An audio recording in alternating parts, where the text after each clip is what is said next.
Computer को जैसे on किया उसकी कुछ बूटिंग फाइलें होती हैं, विंडो जो जलता है उसकी बूटिंग फाइलें जाकर कहाँ जाकर सेव होती है, रैम के अंदर, और रैम उस विंडो को ऑन कराने में सहायक होती है कंप्यूटर को ऑन। एक तो ये चीज, दूसरी चीज ये होती है कि आप कंप्यूटर के अंदर कोई भी फाइल बना रहे हो, कोई टाइपिंग कर रहे हो, कुछ भी लिख रहे हो, कुछ कर रहे हो, तो वो जितना भी सेव नहीं करते हैं तब तक किसके ऊपर काम हो रहा है, रैम के ऊपर।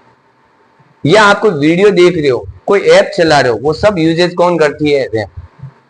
और जैसे ही आप कोई चीजें डेटा सेव कर देते हो, वीडियो देख रहे हो और डाउनलोड कर दिया, वो डाउनलोड कर दिया तो आपके परमानेंट कंप्यूटर या मोबाइल के अंदर आ गया। अब उसको डिलीट कोई नहीं करेगा, जब तक आप डिलीट नहीं करो तब तक आपके मोबाइल या कंप्यूटर में पड़ा। पर जब तक देख रहे हो तो वो रैम यूज में ले रही, रैम टेम्परेरी मेमोरी के रूप में यूज में ले रही। समझ गए? इसीलिए कहते हैं कि लाइट चली गई या उससे पहले सेव कर दो। सेव इसलिए करना है कि वो रैम के ऊपर टेम्परेरी मेमोरी के रूप में काम करता है। हम कुछ भी, हमारा भी डेटा माइंड के अंदर दो प्रकार का होता है, एक टेम्परेरी, एक परमानेंट। एक टेम्परेरी ऐसी बातें होती हैं जो कुछ देर के लिए याद रहती है और बाकी थोड़ी देर के बाद मिट जाती है। वैसे कंप्यूटर में कोई भी काम करते हैं थोड़ी देर के लिए सेव रहता है, जैसे बंद कर देते हैं, रीस्टार्ट कर देते हैं, कुछ और कर देते हैं, वो फाइलें नष्ट हो जाती है। तो लिखो नंबर 1 रैम। रैम लिखा था, कल नहीं लिखा था, लिखा था। फिर हमने कहा रैम को किस किस नाम से जाना जाता है, रैम को टेम्परेरी मेमोरी। टेम्परेरी का अर्थ होता है अस्थायी मेमोरी, ऐसी मेमोरी जिसमें डेटा स्थायी तौर पर सेव नहीं होता, या इसी को कहते हैं वोलाटाइल मेमोरी। कौन सी मेमोरी, वोलाटाइल मेमोरी, या इसी को कहते हैं कौन सी, अस्थायी मेमोरी। रैम टेम्परेरी मेमोरी है, वोलेटाइल मेमोरी है, अस्थायी मेमोरी, जिसमें डेटा कुछ देर के लिए सेव होता है, फिर जैसे रीस्टार्ट कर देते हैं या बंद कर देते हैं वह डेटा चला जाता है। लिखा है, ये लिखा है कि कंप्यूटर के अंदर कुछ भी डेटा, जैसे कोई फाइल बनाते हैं जब तक सेव नहीं करते हैं वो रहती है रैम के अंदर, और जैसे सेव कर देते हैं तो हार्ड डिस्क में चली जाती है, और जैसे कंप्यूटर को रिस्टार्ट कर देते हैं अगर काम करते हो तो फाइल चली जाती है। रैम के बाद दूसरा होता है एक रोम। रोम होता है रीड ओनली मेमोरी। यह अब इसके नाम से ही पता चल रहा है, रोम रीड ओनली मेमोरी। रीड यानी पढ़ना, ओनली मतलब केवल, और मेमोरी केवल क्या कर सकता है, ये मेमोरी को पढ़ने का कार्य करता है। रोम रीड ओनली मेमोरी, मेमोरी को पढ़ने का कार्य करता है। लिखो रोम, रोम रीड ओनली मेमोरी, यहां पढ़ने का कार्य करता है। रोम में कुछ कैटेगरीज होती हैं, कुछ टाइप्स होते हैं।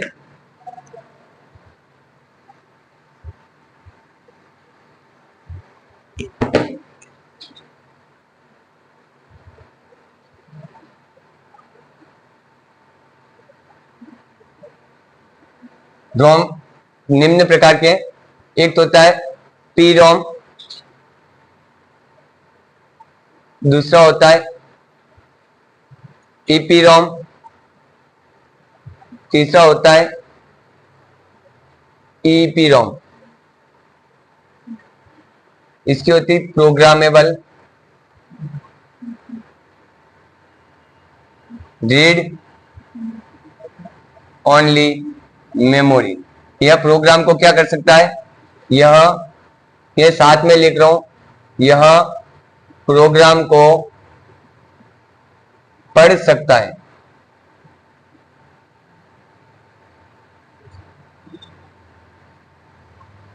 ईपीरोम इरेजेबल, इरेज मतलब इरेजेबल प्रोग्राम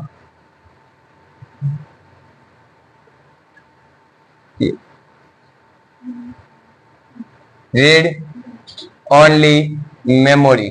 यह प्रोग्राम को, इसमें प्रोग्राम को क्या कर सकते हैं, इसमें प्रोग्राम को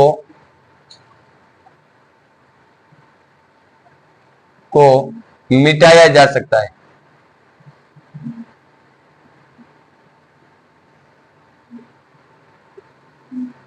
इसमें होता है electricity,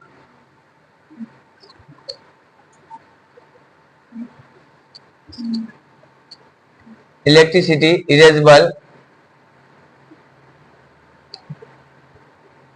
programme read only memory. इसमें प्रोग्राम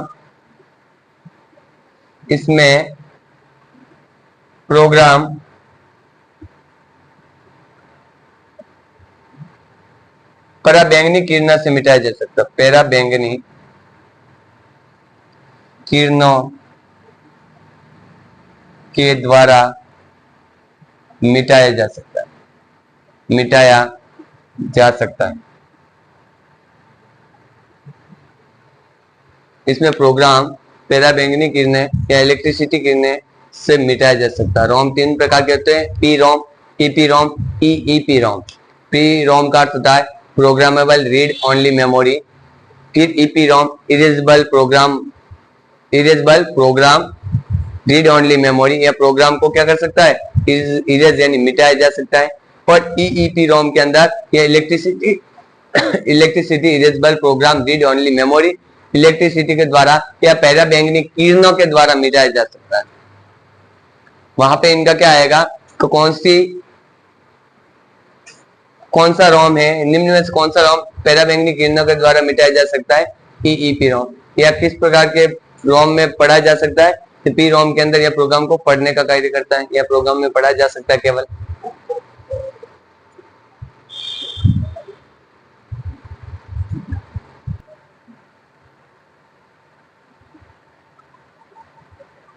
या सेकेंडरी स्टोरेज डिवाइस में shortcut secondary storage device SSD, secondary storage device, secondary memory या सेकेंडरी स्टोरेज डिवाइस। स्टोरेज का अर्थ क्या होता है, भंडारण। Secondary storage device, secondary storage device. अब सेकेंडरी स्टोरेज डिवाइस, प्राइमरी कौन है, रैम। हमने कुछ याद किया, प्राइमरी क्या है, दिमाग में आया, से हुआ नहीं हुआ, परंतु अब बार बार पढ़ रहे हैं, बार बार कुछ कर रहे हैं, अब परमानेंट हो गया। स्थायी तौर पर वो डेटा क्या हो गया, सेव। अब कंप्यूटर में कोई भी फाइल सेव करते हैं तो वह परमानेंट सेव होती है। अब वो किस में होती है, हार्ड डिस्क में कर सकते हैं सेव, सीडी डीवीडी में कर सकते हैं, पेन ड्राइव में कर सकते हैं, है ना। ऐसी चीजें जिसमें डेटा परमानेंट सेव होता है वह सेकेंडरी स्टोरेज डिवाइस कहलाता है। कौन कौन से होती है, हार्ड डिस्क में कर सकते हैं आप, और किस में कर सकते हैं, सीडी डीवीडी ड्राइव में कर सकते हैं, यानी ऑप्टिकल डिस्क में कर सकते हैं, पेन ड्राइव में कर सकते हैं, मेमोरी कार्ड में कर सकते हैं, जो आपके एसडी कार्ड कहते हैं, माइक्रो या मिनी एसडी कार्ड, है ना। इन सब के अंदर क्या कर सकते हैं, डेटा सेव कर सकते हैं। ये सब क्या है, सेकेंडरी स्टोरेज डिवाइस। तो लिखो सेकेंडरी स्टोरेज डिवाइस के अंदर, सेकेंडरी स्टोरेज डिवाइस में डेटा परमानेंट, परमानेंट का अर्थ होता है क्या होता है परमानेंट, मतलब स्थायी तौर पर। ऑलवेज का अर्थ होता है हमेशा, परमानेंट मतलब स्थायी तौर पर, यानी हमेशा के लिए, हमेशा नहीं, हमेशा के लिए, ऑलवेज नहीं है यहाँ पर, परमानेंट हमेशा के लिए, अस्थायी, और वो था अस्थायी। रैम कौन थी, अस्थायी। और हार्ड डिस्क क्या है, या सीडी डीवीडी क्या है, स्थायी, है ना। आपकी शादी के अंदर जो कैसेट बनती है सीडी डीवीडी, उसमें स्थायी तौर पर हो गई ना वो शादी की कैसेट का वीडियो, या पेनड्राइव में कोई ले लिया वीडियो गाना कोई भी ले लिया, जब तक डिलीट नहीं करोगे पेनड्राइव में पड़ा है। हार्ड डिस्क में आपने कोई काम किया, कोई फाइल बनाई, कोई फोल्डर बनाया, जब तक आप डिलीट नहीं करोगे, यहाँ तो हो सकता है 100 जने आते, आपकी कोई फाइल डिलीट कर दी या नहीं की, तो वो डेटा जब तक डिलीट नहीं करोगे तब तक वो पड़ा ही रहे। तो कंप्यूटर में किया गया कोई सा भी कार्य हमेशा के लिए परमानेंट डेटा सेव होता है, सेकेंडरी स्टोरेज में हमेशा के लिए सेव होता है।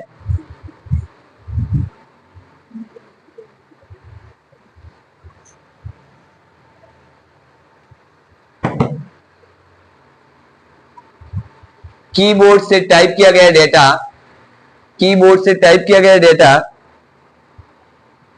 कीबोर्ड से टाइप किया गया डेटा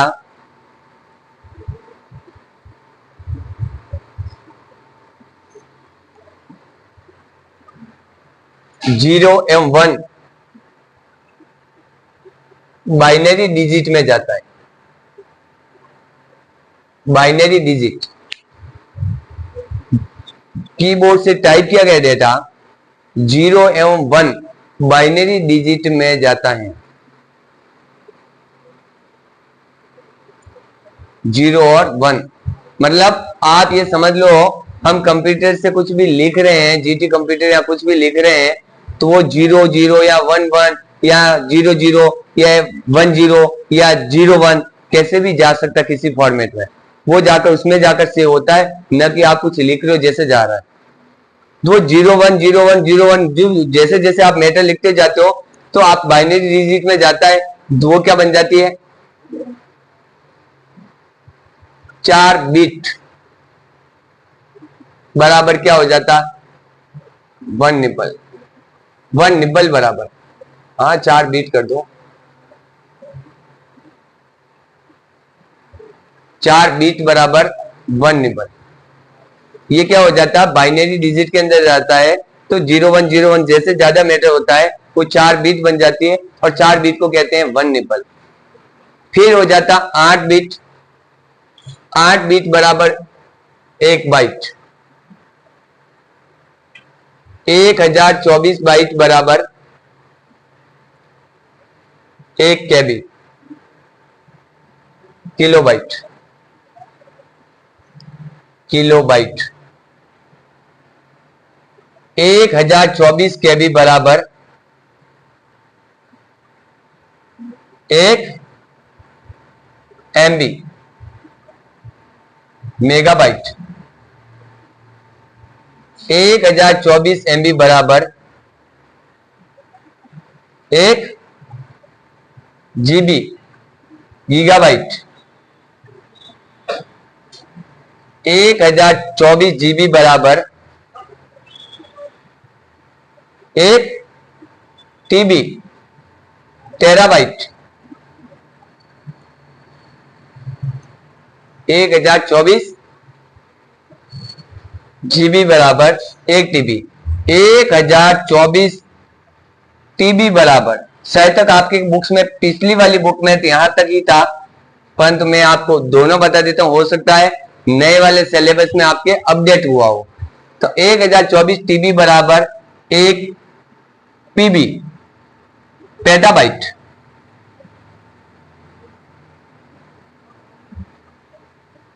फिर 1024 पीबी बराबर 1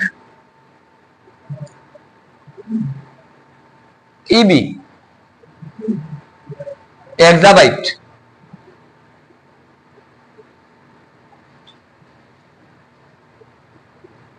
एक्साबाइट।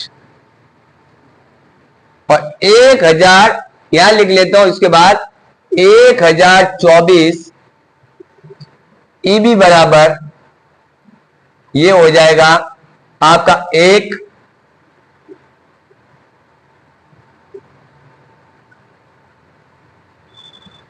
GB, zettabyte.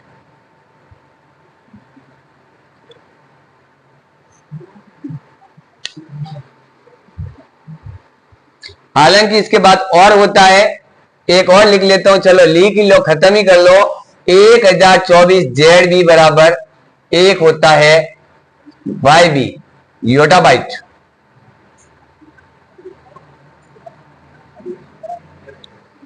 नहीं समझे? मतलब कुछ अक्षर लिख रहे हैं तो देखना, आप उसकी फाइल के ऊपर राइट क्लिक करके देखोगे, उसकी फाइल बड़ी होती जाती, जैसे जैसे वीडियो होती है एमबी, जीबी, जीबी के बाद किस में कन्वर्ट हो जाता है टीबी, टीबी के बाद क्या बन जाता है पीबी, पीबी के बाद ईबी, ईबी के बाद जेडबी, जेडबी के बाद वाईबी। सबसे छोटा क्या होता है